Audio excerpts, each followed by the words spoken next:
நல்ல வார்த்தை வந்தா மழை பெய்யும். இன்னொன்று என்ன சொல்றாருன்னா அதிமுக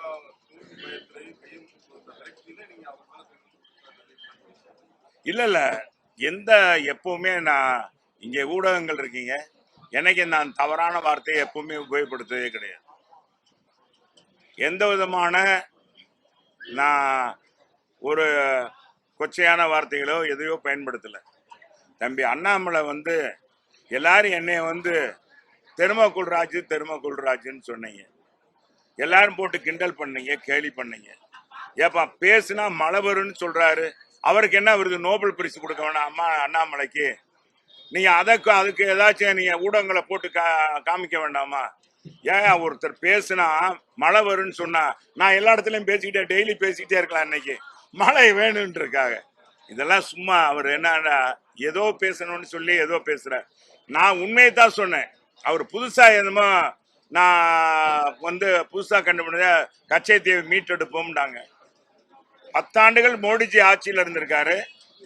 அதுக்கு முன்னால 7 வருஷம் அவங்க பாரதிய ஜனதா ஆட்சி இருந்திருக்கு. அப்பெல்லாம் அவங்க ஏன் கச்சைத்தீவு மீட்டெடுக்கல? இப்ப தேர்தல் நேரத்தில் இது பேசுறதுக்கு என்ன காரணம் அப்படின்றதான் எங்களுடைய வாதம். ஏற்கனவே பாதிக்கப்பட்டது இங்க இப்ப கூட எங்க அகில இந்திய பார்வர்ட் பிளாக் கட்சியுடைய மாநில தலைவரும் அகில இந்திய தலைவரும் நம்முடைய அன்பு சோதரர் டாக்டர் வழக்கறிஞர் அன்பு சோதரர் கதிரவன் அவர்கள் சொன்னாங்க. இது 1974 அன்னைக்கு நாடாளுமன்ற உறுப்பினராக இருந்த முக்குளத்தூர் தங்கம் என்று போற்றப்படுகின்ற கல்வி தந்தை ஐயா PK மூக்காயத்தேவர் அவர்கள் இந்த கச்சத்தீவினால் எவ்வளவு பாதிப்பு வரும் அன்னைக்கே பேசியிருக்காங்க. தொடர்ந்து புரட்சி தலைவர் MGR அவர்களும் கோரிக்கை வைக்கும்போது ஜனாதிபதி கோரிக்கை வைத்தாங்க. 26 விதமான கோரிக்கை கருணாநிதி மீது குற்றம் சாட்ட வைக்கும் போது இந்த கச்சத்தீவு பிரச்சனையும் குற்றம் வைத்தார்கள். அதுல ஊழல் செஞ்சதையும் காமித்தார்கள். அதே மாதிரி தொடர்ந்து எங்க அம்மாவும் 1991 இருந்து முயற்சி எடுக்கிறாங்க. இது தேசிய அளவுல மாநில அளவுல பிரச்சனை இல்லை. இது நேஷனல் அளவுல அகில இந்திய கட்சிகள் தான் எடுக்க வேண்டிய முடிவு. எனவே அகில இந்திய கட்சிகள் எடுக்கணும்னு சொல்லி நாங்க வற்புறுத்துறோம். இதுதான் எங்களால செய்ய முடியும். அப்ப எங்க அம்மா வழக்கும் தொடுத்தாங்க. ஆனா திமுக அந்த வழக்கை கூட எடுத்து நடத்த மறுத்து விட்டது. அப்புறம் இப்ப நான் எடப்பாடியார் வந்த பிறகு அந்த வழக்கை நம்முடைய வருவாய்த்துறையினுடைய இணைத்து விட்டாங்க. அந்த தீவு எப்படிப்பட்டது, யாருக்கு சம்பந்தமானது, எந்த வகையில அந்த எல்கை இருக்கு, ராமநாதன் அந்த ஜமீனுக்கு உரியது.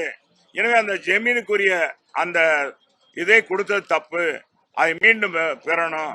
எப்படி மேற்கு வங்காளத்துல அங்க இருக்கிற ஒரு தீவை பெருவாரியா அந்த தீவை கொடுத்தது தப்பு என்று அந்த மக்கள்லாம் கேட்ட பொழுது அன்னைக்கு இந்திரா காந்தி தன்னிச்சையாக கிழக்கு பாகிஸ்தானுக்கு கொடுத்து விட்டார்கள். உடனடியாக உச்ச நீதிமன்றத்திலே வழக்கு தொடுத்து இரு மாநில அவைகளும் மக்களவையிலும் நாடாளுமன்றத்திலே குரல் எடுப்பு வாக்கெடுப்பு நடத்தி தான் கொடுக்கணும். கொடுக்காதனால அந்த தீவை திரும்ப ஒப்படைக்கணும் அப்படின்னு சொன்னாங்க. ஒப்படைச்சிட்டாங்க. அதே மாதிரிதான் கச்சத்தீவும் தன்னிச்சையாக இந்திரா காந்தி கொடுத்தாங்க. அதை மீண்டும் பெறணும். அதை பெறுவதற்கு நம்ம இப்ப ஆளுங்கட்சியாக இருக்கிற பாரதிய ஜனதா செஞ்சிருக்கணும். இப்ப தேர்தல் நேரத்தில் சொல்றாங்கன்னா மீனவர்கள் ஓட்டு அதிகமா இருக்குன்றதுக்காக, அந்த மீனவர்கள் ஓட்டு அதிகமா வாங்குறதுக்காக, வாக்கை பெறுவதற்காக பொய்யான வார்த்தையை சொல்றாங்கன்னு தான் சொன்னேன். நான் என்ன சொன்னேன்? அண்ணாமலை பற்றி நான் தவறான வார்த்தையை சொன்னேன்னா, அவர் தான் எங்க அம்மாவை பற்றி கேவலமாக பேசினாரு, எங்க அண்ணாவை பற்றி பேசினாரு. எல்லாத்தையும் பேசும்போது தந்தை பெரியாரை அசிங்கமாக பேசினார். அவர் தான் பேசினார். அப்பதான் நான் சொன்னேன், இந்த மாதிரி வாய் துடுக்காக பேசக்கூடாது. அண்ணாமலை அவங்களுடைய பின்பலத்தாக ஒரு மறைந்த தலைவர்களை ஒரு மாநிலத்துடைய பாரதிய ஜனதாவுடைய தலைவர் பேசலாமா அப்படின்னு தான் சொன்னேன். இதுல என்ன தவறு? நான் என்ன வார்த்தை அண்ணாமலை பேசிட்டேன்?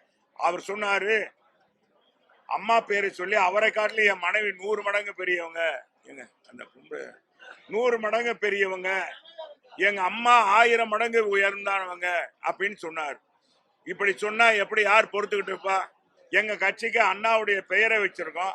அண்ணாவை பற்றி கொச்சைப்படுத்தி பேசினா எப்படி பொறுமையா இருப்போம்?